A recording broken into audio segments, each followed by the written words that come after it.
Hi folks, welcome to our three-part documentary series on Romancing Grand Junction, Tennessee. In this three-part series, we're celebrating the history, the lore, and the legend of bird dogs and field trials. The three parts include a visit to the National Bird Dog Museum and Hall of Fame, and secondly to historic Ames Plantation, and we're going to get a tour of Ames. And the third part is going to explore and celebrate the men and the women of bird dogs and field trials. We're going to interview several pros, and we're going to go to the national field trial, the national championship, and we're going to follow some dogs. All very exciting. This episode is all about dogs, field trials, and the iconic national championship. We're going to visit with John Ivestor, Ruth Ann Epp, Shannon Nygard, very well-known folks in the field trial scene. We're going to also visit with John Rex Gates, Hall of Famer, Hoyle Eaaton, Hall of Famer. We're going to talk to Doug Vaughn, a judge for the national championship. We're going to go to the draw on Saturday night where they draw, and we're going to just visit for a little bit. They're going to draw the running order, and then we're going to follow some of the dogs at the championship. A lot of fun. I'm Ruth Ann Epp. I'm Shannon Nygard. I'm John Ivestor. Hey Ruth Ann, you know anything about training dogs in the summertime in Canada? All right, I'll tell you. It started a long time ago. I don't give dates, but my family went to Saskatchewan in the early 70s, and we didn't really have a camp. My dad had gone with John Gates, John Rex's father, to Melita for 2 years, and so then he decided wanted his own camp. So we went to further western Saskatchewan, north of Maple Creek. And so when we pulled in there to where the grounds were, there was this old homesteader shack that nobody lived in 30 years with birds flying out, a wood stove sitting in front of it, and my daddy goes, "We're living here," and we're like, "What?" So anyway, we had to go in there and clean that place up, and we didn't have running water or electricity. Learned to cook on a wood stove, and Daddy made us a washing machine out of a barrel, and we'd rock it back and forth like this. And so the first year we went, it was 3 kids and 4 black kids and a cat and about 70 dogs plus my parents. And so we learned to live on the prairie, and we had to dig wells to have water, and we learned to improvise. At home, you think everything's got to be just right, but up there, if you need a coat hook, you just get you a nail and a hammer and you go after it. And so you didn't have the pressure to have everything just right. But it was summer. It was home for us every summer, and I just love it. Has that changed any over the years from what it was? The camp back is a then? lot better. Okay. We've got about 4 houses there, and now we have indoor plumbing and ice machine, dishwasher. You know, we've got all the conveniences now. And we have Randy. We have Randy. Oh, anyway. Well, when things go wrong, everything goes wrong up there. Yeah, we have ranchers that help us. But we're like, our families, with those Canadian families, we're all like, we grew up together. Now it's the next generation of people, and we all help each other, so we're real close. But I learned to run a running bird dog up there, and that's what I like, prairie dogs. And so usually, I run at Mortlack, and so the dogs that I run usually do better up there than down here in the piney woods. What about Mortlack? Can you tell us about Mortlack? Do you ever go there? Every year we go to Mortlack. That's my highlight, my favorite field trial. And Shannon and John and I, we kind of have a team with a couple other people that are Canadians. You remember when Farrell Miller used to come up there and run before he retired? And everybody was so proud of me because I beat Farrell Miller. You remember that day in about 02 or 03 when we were sitting around you were fixing lunch, and I had brought meat from the States, so it was pretty good lunch, and old Farrell joined us. There was 6 or 8 of us, and all of a sudden his cell phone rang, and he jumped up out of his chair and walked aside, and you could hear him talking, you know, and he just got done selling a dog and came back and sat down and smiled and said, "Now I'm going to get my driveway paid." That was online, wasn't it? And, Oh, and Miller's online. Online was sold. He was, He became a Hall of Fame dog. and I think he had the record for going to the Nationals out of any other dog.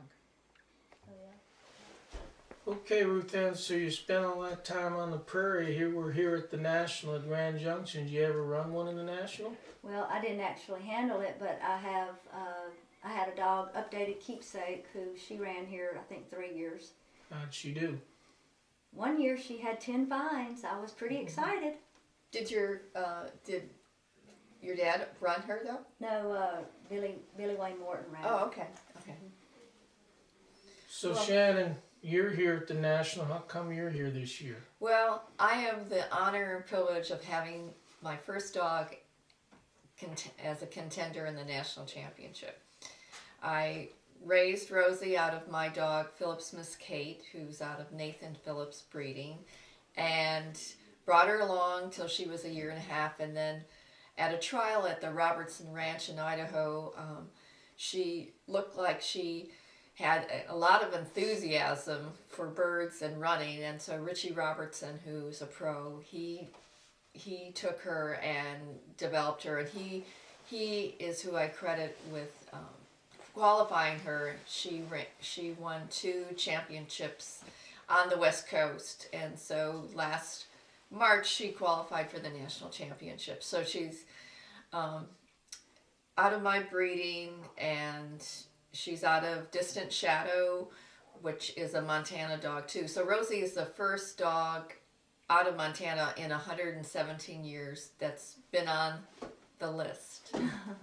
So I'm really, really extremely proud of her, and Jamie Daniels from Daniels Kennels is handling her this year since Rich retired, and So we're hoping that she's going to win it.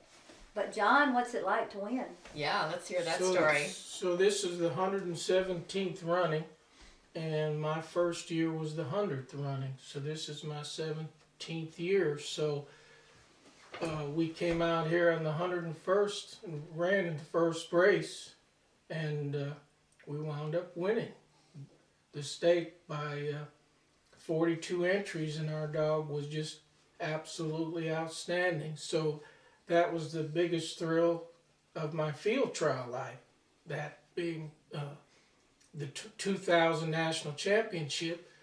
And so I've come back 7 or 15 more years after that, and this is a great event. This is the best field trial of all of them that we have. And I know we're going to have a big time because the running starts tomorrow. Folks, what a treat here. We have one of our national judges right here, Doug Vaughn from Saskatchewan. Doug, tell me what you're going to be looking for in dog, a good winning dog here. Well, I want to take the dog home, the one that should win. That's kind you look for, is one that you want to put in your saddlebag and go home with it.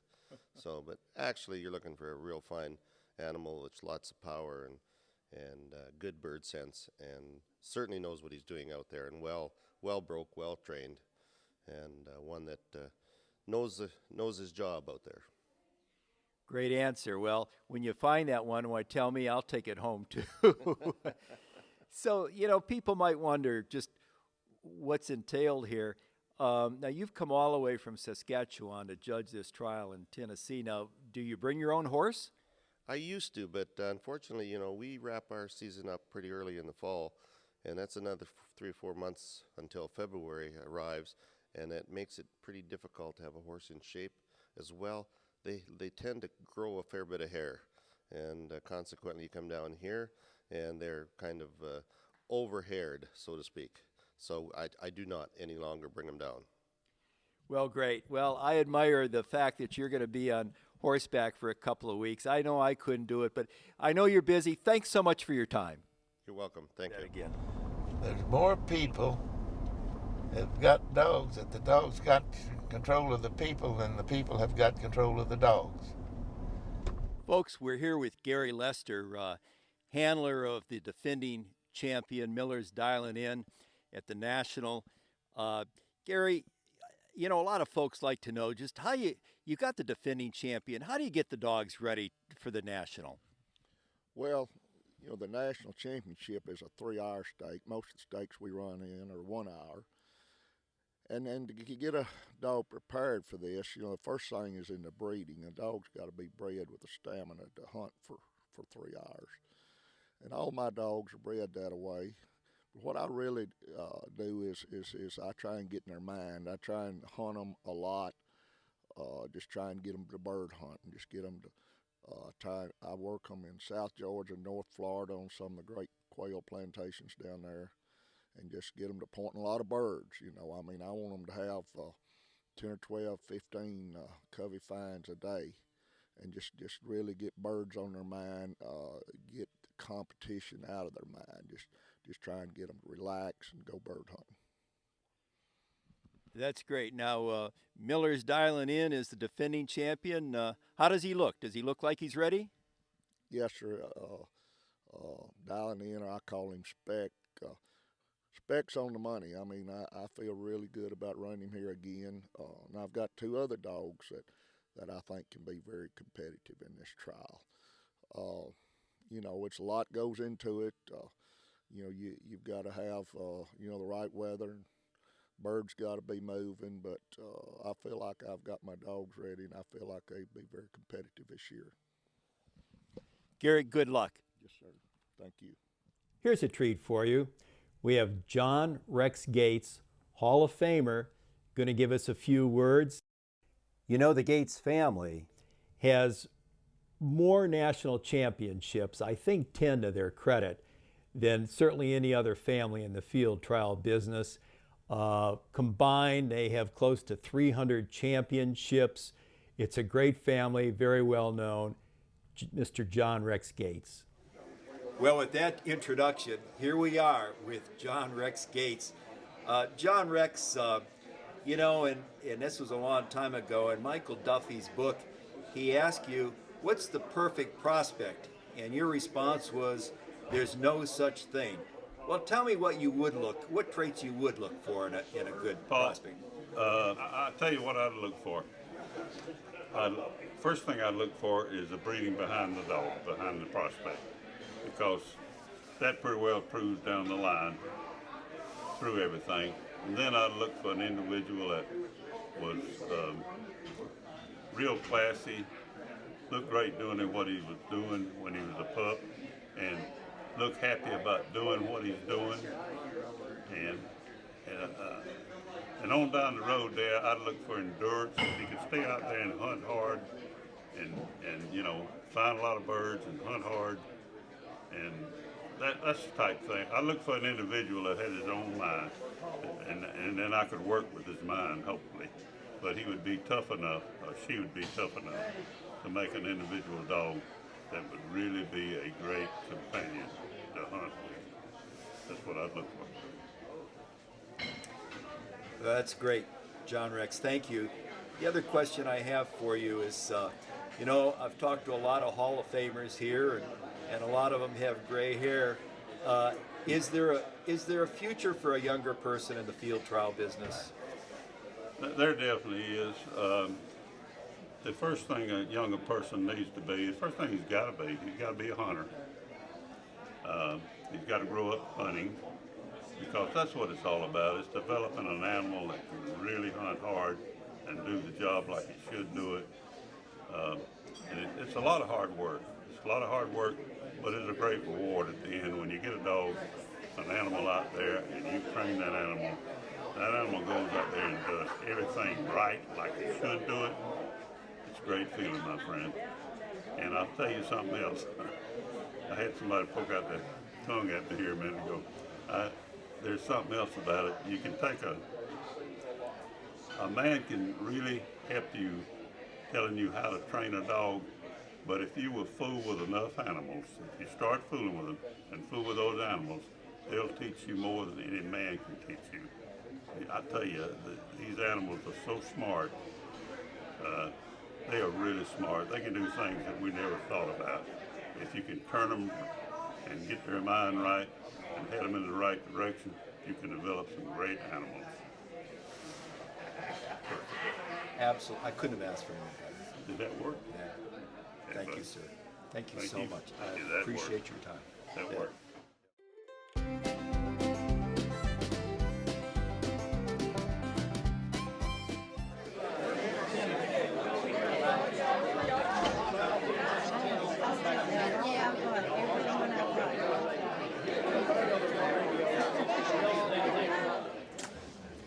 Let me welcome everybody to the 117th running of the National Championship.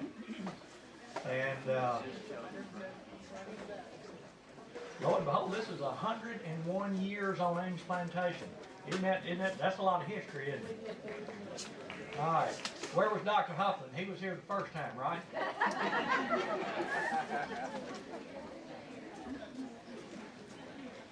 If he wasn't, Mr. Herb was.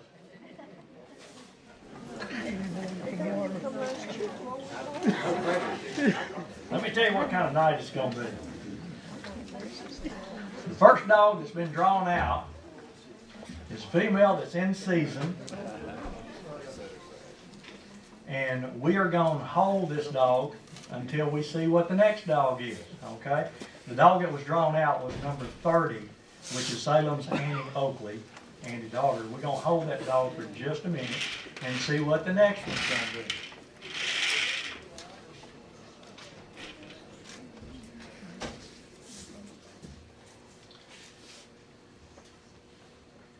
And this one is going to be, it won't go with that dog, so we're going to hold that dog in season. And the first dog in the first brace will be number 6, Coldwater Warrior, Weldon Bennett. Friends, we're going to speak with Hall of Famer Hoyle Eaaton. Hoyle has won the national championship 4 times with 4 different dogs. I believe he's the only man who has ever done that. So that's a great introduction that I've given you for Hoyle Eaaton, and here is the man himself. Hoyle, you know, I read many years ago that you said that if you love a dog, it's never going to run off from you, and I'd like you to just comment on that. But it has to be a two-way thing. You know, the dog's got to be a man loves the dog. And that begins when that little puppy creating a bond with it. And you know, some people are born with certain talents and some are not. But I feel like I was put here for, you know, to be able to communicate with animals instinctively. And I always spend a lot of time with my dogs and get to love them, and they love me, and then they don't have any trouble with them. No. Well, that's wonderful. Well, and just one more thing, in all your national champions that you've won, is there one moment, one piece of dog work that you remember the most? Yes, it is. It's when White Knight ran the national championship when he was at Derby. And he had about 10, 12 minutes to go. And he at the end of 3 hours, he jumped the road up above the barn, and there's a lot of people lined up and down the road just to see him, get a glimpse of him running. People told me when he got that road, they parted for him and said he just jumped completely across that road, went down there and pointed covered birds, and then he pointed 3 covered birds about the last 10 minutes. And they were spaced. That would be the highlight of it. Well, that's great. Hoyle, I want to thank you so much. It's such an honor to meet you. Well, thank you. And to give me a minute or so. Thank you very much, sir. Thank you. Yeah, that was perfect.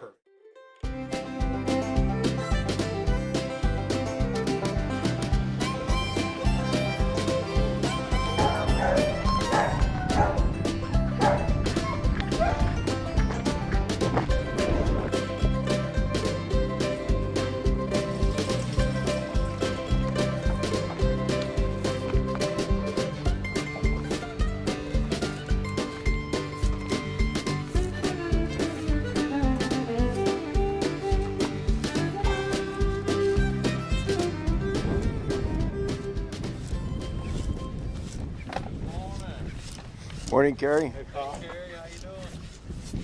Scout just looking to get the dog through the course, put him out to the front, and to find him on point if he's pointed somewhere. Folks, we want to thank Brad Harder from Ohio. Brad has been filming the national championship for years. He's given us some video of the championship that we're playing, coming right up here, and you'll enjoy that. You can also get a DVD, I believe, of every national championship since 1988. And you can go to his website and get more information on that. And I put his website right across the screen here. So let's go look at some dogs run in the national championship.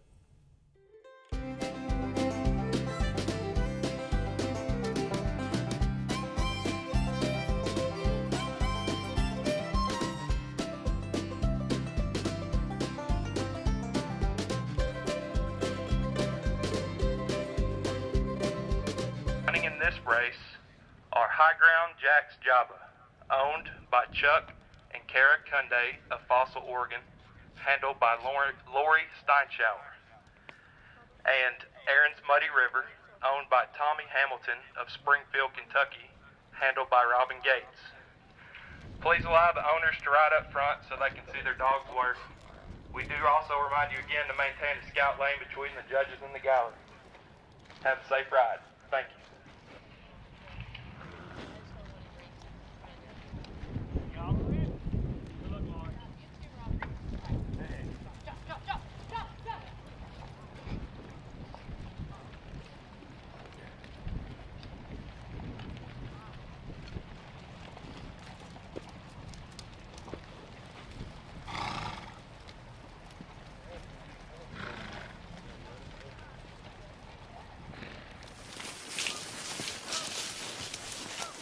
Hold your horses, please.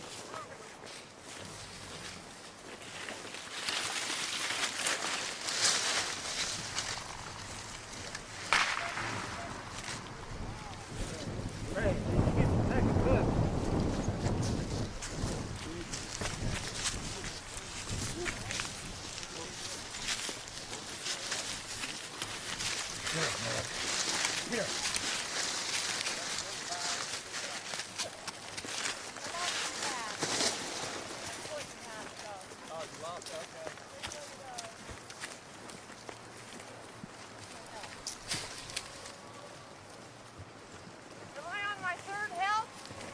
I'll help you along.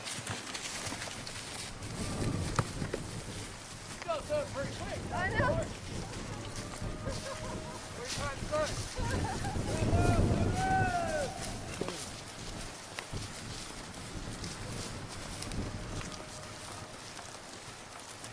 Hold yours, please.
Just hold your horses, please.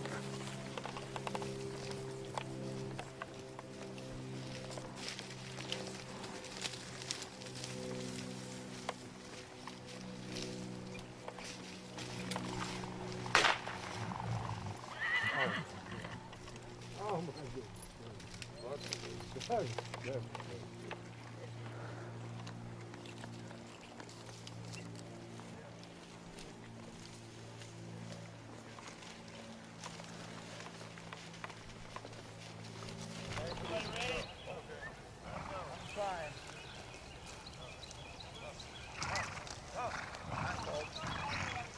Let's try some different spots. This might even be, I don't know.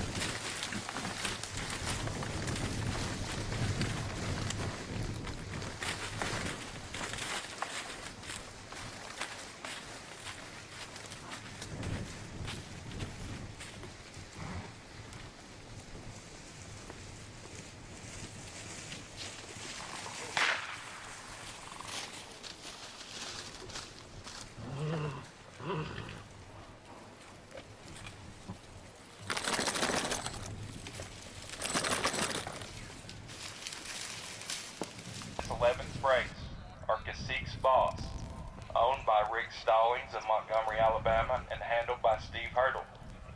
And Aaron's Whiskey River, owned by Maeve Derrick of Bannockburn, Illinois, and handled by Luke Eisenhart. Please allow the owners to ride up front so that they can see their dog work. Also remember to maintain the scout lane between the judges and the gallery. Thank you. Have a safe ride.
Dogs Afield, presented by Native Performance Dog Food, and brought to you in part by RST Shot Shells, Mud River Dog Products, Pete Shoe Dryer, Wooden Stream Outdoor Footwear, and Canine Active.